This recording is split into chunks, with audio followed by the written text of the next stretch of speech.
sometimes it is just physically only possible to do nothing because you've got 100 sheep suddenly to deal with, and it is paralysing, and that is why things don't get finished or things don't get started. Welcome to the Play Philosophy. I'm really excited today to share my new series, 3-Minute Metaphors. If you like it, why don't you subscribe me? Woohoo!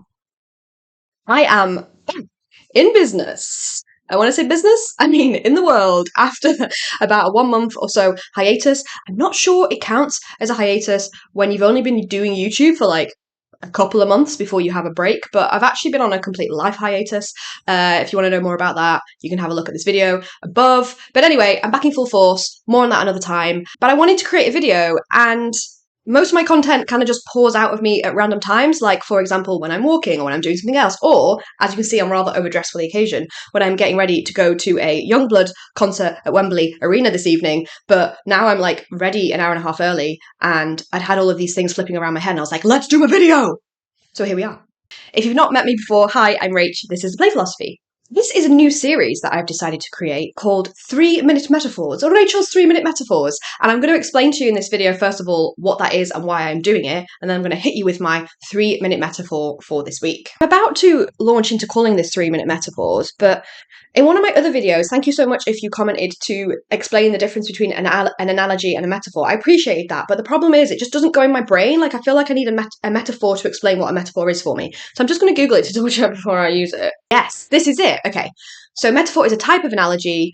Where an analogy is identifying two things as similar, a metaphor claims a comparison where there may not be one, and it is up to the listener to create meaning out of this comparison. Perfect. So something I appreciate so much from all of you guys' comments so far on my videos is how much you enjoy the like metaphors that I go into around like the experience of myself and being in my head and body.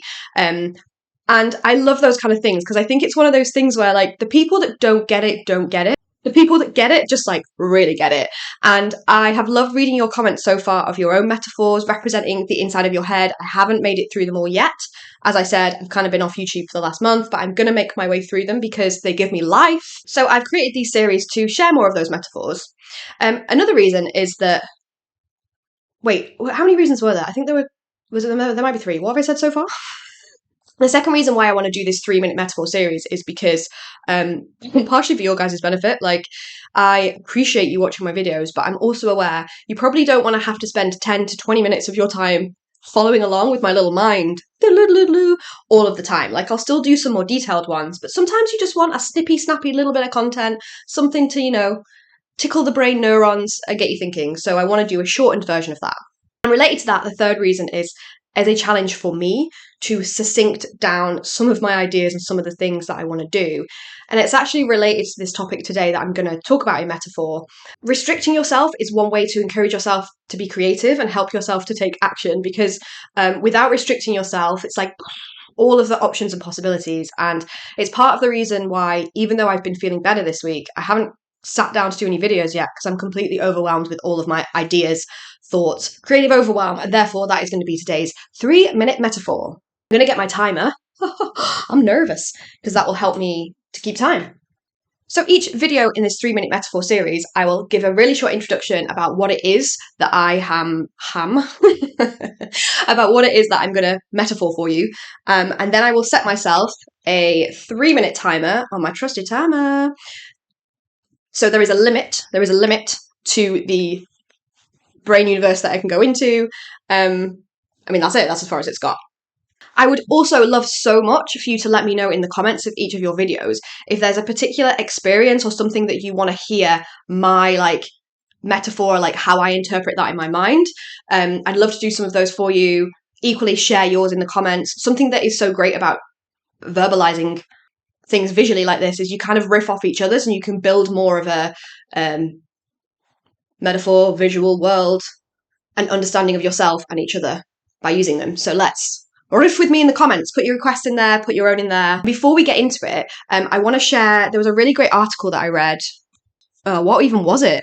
Level of preparation is second to none. Where would I even look for it? I'm going to say WhatsApp. I'm going to say I've sent it to my sister probably. Oh, no, now I'm going down a wormhole. Stop it. No. And now I don't know what I was doing. the benefit of me doing them like this is you just get the raw, unedited version of me. I will edit it, obviously, because honestly, you don't want to keep all of this in. Like, I want you to get to the content of the video. But can you see now why I'm going to keep these to 3 minutes? I'm going to get all of the extra stuff out of my system in this intro video because I feel like I've got permission to do that. But then we will have to do 3 minute ones. But maybe like a minute or two at the start for a bit of an intro. The thing I was doing was looking for a article on attitude that was related to ideas overwhelm. Handy little tip there if you forget what you're doing a lot. That usually brings me back. Overwhelm. I feel like searching overwhelm in my WhatsApp. It's not going to narrow it down.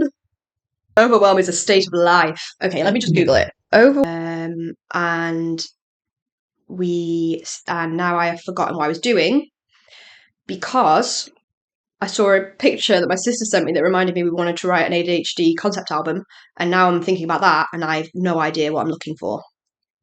Maybe I'll cut this into a series called like ADHD in the Wild. Live moments of me not knowing what the hell's going on. Okay, guys, I can't find it, and I'm not about to be late and miss seeing Youngblood tonight because I'm going down an internet wormhole trying to find this article that had like one line that I just wanted to convey to you. So I'll just give you the essence of it. They said it a lot more beautifully than I could. There's something along the lines about, ADHD and the amount of thoughts and the overwhelming nature of them all is just being very aware that like life in the world is made up of an infinite set of possibilities, and your brain is kind of like wants or has access to all of those things. And for me to add to that, it's also about wanting to do, have, act on, be, have whatever, all of those infinite possibilities all at the same time, which is now. I want to focus specifically today on what I've experienced a lot, which is like a sense of like creative overwhelm, thought overwhelm, like ideas overwhelm. So I'm a expander, and I think this is a function of my ADHD, and I am putting that as a positive reframe because I used to call it an overcomplicator. Had a lot of challenges at work. I still struggle with this at work, where like I feel like I overcomplicate everything because everything has a million possibilities or a million consequences or a million, like, if you give me something, I'll it out. So you want an idea? Give you 50 ideas. You want a project plan? I'll give you all possible things that need to be included in said plan. Need to decide on a particular thing that we're going to do. Here's all the criteria we might use for that decision making. Will I be able to make the decision? Probably not, because narrowing back down is really hard. And that's what I'm going to get into the metaphor about, right? I'm just going to do it because I think this is just how it's going to go. So I'm going to set my timer. 3 minutes. 3 minutes, go.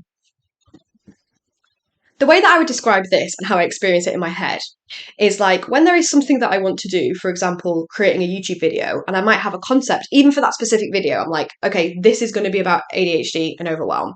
It's like there's a shepherd, and the shepherd knows what needs to happen to make that video come to life.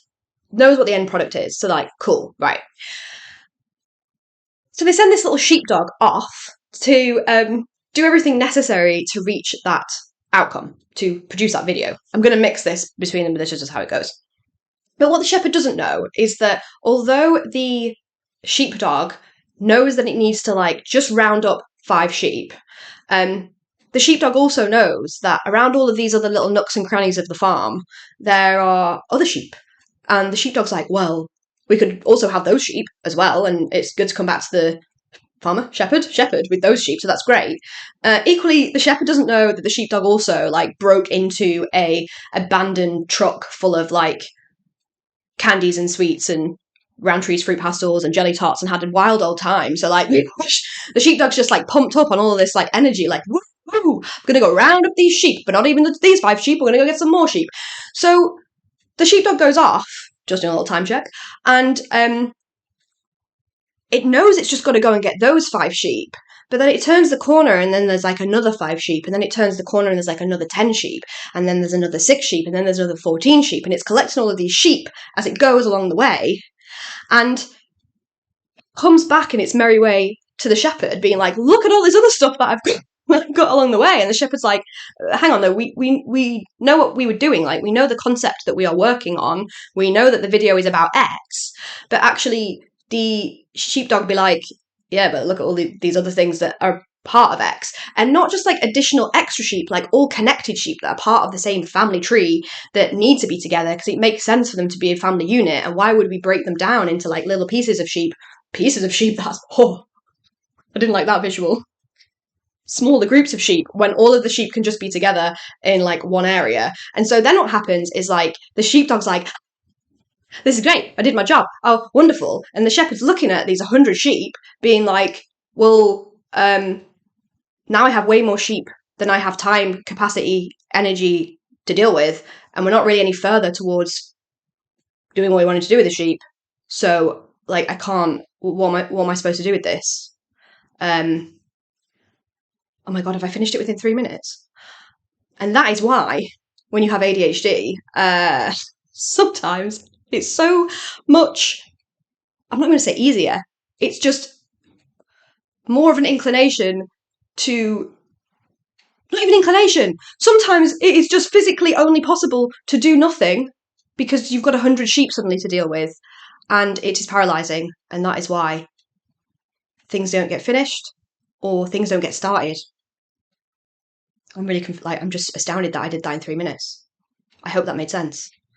I don't think I'm going to say any more about it just for the sake of saying any more about it. But if you relate to that and want to add to the metaphor, let me know in the comments.